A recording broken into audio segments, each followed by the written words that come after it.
वो औरत जो हर रात 2:17 पर आती थी। आरव की नींद अचानक खुल जाती थी। पहले दिन उसने सोचा सिर्फ इत्तेफाक है, लेकिन ये हर रात होने लगा। और सबसे डरावनी बात ये थी, हर बार खिड़की खुली मिलती थी। आरव एक छोटा सा लेखक था, अकेला रहता था। उसकी जिंदगी में कोई खास नहीं था जब तक वो नहीं आई। एक रात उसने देखा खिड़की के बाहर कोई खड़ा है, सफेद साड़ी, खुले बाल और चेहरा आधा अंधेरे में। लेकिन वो डरावनी नहीं लग रही थी, वो उदास लग रही थी। आरव धीरे धीरे खिड़की के पास गया।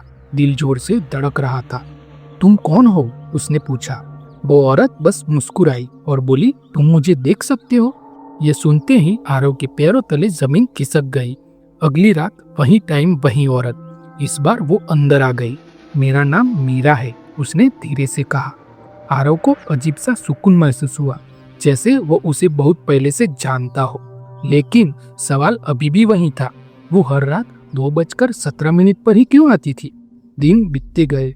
अब आरव इंतजार करने लगा था उस वक्त का। मीरा उससे बातें करती, हंसती और कभी कभी बस चुपचाप उसे देखती रहती। लेकिन एक बात बहुत अजीब थी, वो कभी दिन में नहीं दिखती थी। एक रात आरव ने हिम्मत की, मीरा तुम दिन में क्यों नहीं आती? मीरा का चेहरा अचानक बदल गया। उसकी आंखों में डर था। वो बोली, क्योंकि मैं दिन में जिंदा नहीं होती। ये सुनते ही कमरे का तापमान अचानक गिर गया। आरव ने सोचा वो मजाक कर रही है, लेकिन उसकी आंखें झूठ नहीं बोल रही थी। आरव बोला, तुम क्या कहना चाहती हो? मीरा ने धीरे से बोला, मैं मर चुकी हूँ। और तभी अचानक कमरे की लाइट अपने आप बंद हो गई। अंधेरे में सिर्फ एक आवाज गूंज रही थी, मुझे किसने मारा था? आरव के हाथ कांपने लगे, लेकिन वो भागा नहीं, क्योंकि अब उसे डर नहीं था, वो प्यार करने लगा था। अगली रात आरव ने पूछा, किसने मारा तुम्हें? मीरा चुप रही, फिर धीरे से बोली, जिस पर मैंने सबसे ज्यादा भरोसा किया। और फिर उसने एक नाम लिया, जिसे सुनकर आरव का दिमाग सुन्न हो गया। वो नाम था आरव। आरव हंस पड़ा, ये मजाक अच्छा है, लेकिन मीरा की आंखों में आंसू थे।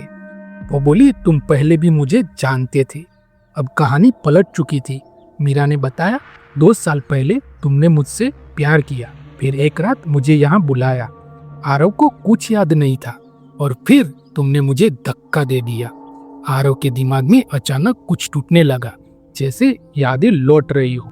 बारिश की रात, मीरा रो रही थी, तुम मुझे छोड़ नहीं सकती। और आरव गुस्से में उसे धक्का देता है और मीरा छत से गिर जाती है। नहीं, ये सच नहीं हो सकता, आरव चिल्लाया। लेकिन उसकी आंखों में वही दृश्य घूम रहा था, जिसे वो सालों से भुला चुका था। मीरा ने कहा, मैं हर रात आती हूँ तुम्हें सच याद दिलाने। आरव जमीन पर बैठ गया और वो टूट चुका था। लेकिन असली ट्विस्ट अभी बाकी था। मीरा ने पूछा, तुमने मुझे क्यों मारा? आरव ने सिर उठाया और बोला, क्योंकि तुमने मुझे धोखा दिया था। अब मीरा चौंक गई। मैंने? आरव हंसा, तुम किसी और से प्यार करती थी। अब सच्चाई के 2 टुकड़े आमने सामने थे। मीरा ने सिर हिलाया, नहीं, वो मेरा भाई था। एकदम सन्नाटा छा गया। आरव की सांस रुक गई। क्या? मीरा रो पड़ी, तुमने बिना सच जाने मुझे मार दिया। अब सबसे बड़ा सच सामने था। गलती किसकी थी? आरव रोने लगा और बोला, मैंने तुम्हें खो दिया। मीरा मुस्कुराई, लेकिन इस बार उसकी आंखों में दर्द नहीं था। अब मैं मुक्त हो सकती हूँ। आरव चिल्लाया, रुको, मुझे अकेला मत छोड़ो। मीरा धीरे धीरे गायब होने लगी और वो बोली, प्यार हमेशा सजा नहीं होता। और वो पूरी तरह गायब हो गई। अगली रात 2:17 पर आरव की नींद खुली। खिड़की बंद थी, कमरा शांत था। लेकिन इस बार वो अकेला नहीं था। आईने में आरव खड़ा था और उसके ठीक पीछे मीरा नहीं, बल्कि एक और परछाई थी, एक आदमी की, जो मुस्कुरा रहा था और धीरे से बोला, अब तुम्हारी बारी है। तो दोस्तों, क्या आरव अब खुद एक आत्मा बन चुका है, या कोई और खेल खेल रहा है उसके साथ? जानने के लिए बने रहे हमारी चैनल पर। वीडियो अच्छी लगे तो लाइक कर देना। मिलते हैं नेक्स्ट वीडियो में। जय हिंद, जय भारत।